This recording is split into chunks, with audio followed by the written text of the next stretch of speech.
सोबत ज्यांच्या शेतामध्ये आपण उभा आहोत ते आहेत रामेश्वर भाऊ ठाकरे, कासोळा गावातील प्रगतशील शेतकरी, जे शून्य मशागत, कमीत कमी मशागत किंवा SRT पद्धतीनं या ठिकाणी शेती करतायत.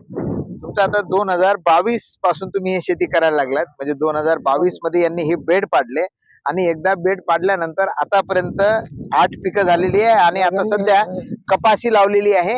हे 9वं पीक यांच्या शेतामधलं. आणि 2022 पासून मात्र हे शून्य मशागतीनं शेती करताना आपण जमीन नांगरलेली नाहीये, वखरलेली नाही. म्हणजे आता 2022 पासून आतापर्यंत जर आपण काढलं तर किती खर्च वाचला? एका वर्षात किती खर्च वाचला असेल? एका वर्षी तरी 4-5 हजार रुपये वाचतात. बर, वर्षाला म्हणजे आपण 2 पिकं घेतो त्याच्यानंतर 10,000 रुपये. बऱ्याच वेळा लोकांना सांगतो आपण शून्य मशागतीने शेती करा, तर आपल्या डोक्यामध्ये एखाद्या पडिताची कल्पना येते, किती तण झालेलं असेल किंवा ते पुढे कसं करावं. तर आपण रामेश्वर भाऊ ठाकरे सारखे अनेक शेतकरी आपल्या इथं आहेत जे शून्य मशागतीने शेती करतात. आपण या शेताला भेट दिली तर आपल्याला लक्षात येईल की नेमका काय फायदा होतो. म्हणजे नांगरणी न केल्यामुळे जमिनीची सुपीकता कशी वाढते, पिकाची क्वालिटी कशी येते, उत्पन्न कसं वाढतं, उत्पादन कसं वाढतं, हे पण आपल्या लक्षामध्ये येणार आहे. आणि आता सोबतच हे हवामान अनुकूलन तंत्रज्ञान इतर शेतकऱ्यापर्यंत पोहोचावं म्हणून आता महाराष्ट्र शासनाने नानाजी देशमुख कृषी संजीवनी प्रकल्पाच्या माध्यमातून हेक्टरी 5,000 रुपये अनुदान सुद्धा यासाठी जाहीर केलेलं आहे. आपलं गाव जर नानाजी देशमुख कृषी संजीवनी प्रकल्पाअंतर्गत असेल तर आपल्या गावातले जे क्लस्टर असिस्टंट आहेत त्यांना संपर्क साधू शकता. त्यांच्या माध्यमातून 15 जुलैपर्यंत आपल्याला अर्ज करायचा आहे आणि मग यामध्ये आपण सहभागी होऊ शकता. कदाचित या सीझन मध्ये नाही झालं तर आपण पुढच्या रब्बी पासून सुद्धा सुरुवात करू शकता.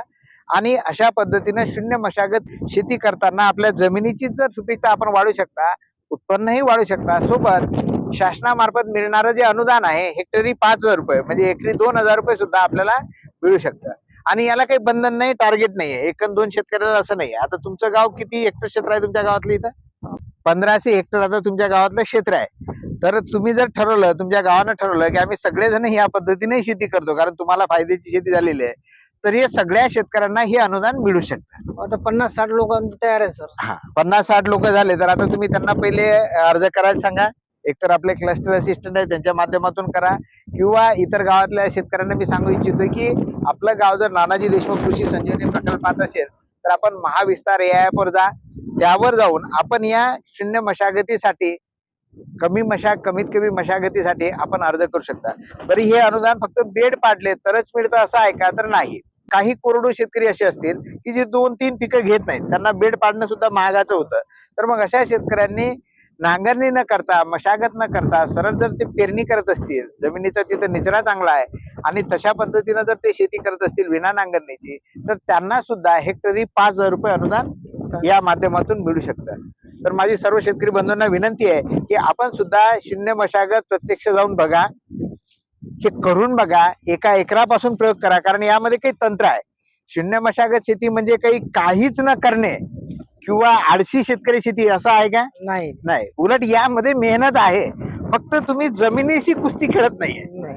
बरेच शेतकरी काय करतात की मेहनत करतायत पण मेहनत कुठे चालली त्यांची?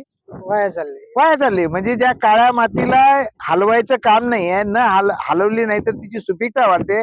आपण मात्र तिच्याशी कुस्ती खेळतोय, हलवा करतो, सुपीकता कमी करतोय आणि मग एका इकडे आपली मेहनत होऊन सुद्धा आपल्याला पाहिजे तसं अपेक्षित उत्पादन किंवा निवड उत्पन्न मिळत नाही. पण रामेश्वर भाऊ ठाकरे मात्र या जमिनीशी कुस्ती खेळत नाही आहेत आणि हे न करता जमिनीची यांच्या सुपीकता पण वाढलेली आहे, उत्पन्न पण वाढलेलं आहे. आता आपण बघू शकतो या जमिनीची सुपीकता वाढली म्हणजे काय, तर आपल्याला दिसते की आता हे थोंब आहे, याला जर आपण हळूहळू काढलं असं बिना नांगरलेले आहे, म्हणजे नांगरला जमिनीत असं होते का? नाही. आपण फणस काढायसाठी जुन्या काळी नांगर करायचो, असं हाताने फण उचलून यायचं. म्हणजे जुन्या काळी तर असं दिसते मला की नांगरल्यानंतर सुद्धा ते फण पाऊस पडल्याशिवाय वेचता येत नव्हते, कारण एवढे त्याला ढेकलं पकडून राहायचे, एवढा सुपीकपणा त्यामध्ये नव्हता. आता यांच्या जमिनीतून आपण हळूवारपणे हे काढलं म्हणजे इथं काय झालं, जमीन ही भुसभुशीत झालेली आहे. आता ही मोठ्या प्रमाणात असणारी जी मुळं आहेत हे मातीला बांधून ठेवतात. ही मुळं जेव्हा कुजतात जमिनीमध्ये पोकळ्या पण तयार करतात, म्हणजे पिकाला पाहिजे तेवढी जी पोकळी आहे ती या जमिनीमध्ये तयार राहते. आणि आता खाली असं पाहतो म्हटलं हे हातानं उखडते, अशी भुसभुशीत माती पण आहे इथं. तर या पद्धतीने जर आपण शेती केली तर खर्च एका इकडे आपला कमी होतोय, उत्पन्न पण वाढतं. तर माझी शेतकरी बंधूंना विनंती आहे, तुम्हाला हे करायचं नाही करायचं हे नंतर ठरवा, परंतु एकदा मात्र अशा प्रकारे SRT किंवा शून्य मशागत किंवा विना नांगरणीच्या शेती करणाऱ्या शेतकऱ्यांच्या शेतीला अवश्य भेट द्या, त्यांच्याकडून बारकावे समजून घ्या आणि मग आपण सुद्धा आपल्याला जर चांगलं वाटलं तर एका एकरावर प्रयोग करा. तो प्रयोग आपल्या शेतावर जर चांगला वाटला तर मग पुढे जा. यामध्ये काही तंत्र आहे ते समजून घेणं आवश्यक आहे. अनेक शेतकरी मात्र शून्य मशागतीनं पेरायला जातात, परंतु काही त्यांच्या ज्यानं चुका होतात. तर त्यासाठी अनुभवाची सुद्धा आपल्या जोड द्यायची आहे. आपल्या शेताच्या परिस्थितीनुसार सुद्धा यामध्ये काही बदल करणं आवश्यक राहते. काही ठिकाणी उताराला आडवे बेड पाडणं आवश्यक आहे, काही ठिकाणी उताराच्या दिशेने बेड पाडणं आवश्यक आहे, कारण जर त्या जमिनीत पाणी साचून राहत असेल तर हे सगळे बारकावे समजून घेऊन आपल्याला शून्य मशागतीने शेती करायची आहे. सोबत शासनाच्या योजनेचा लाभ सुद्धा आपण घेऊ शकता. धन्यवाद.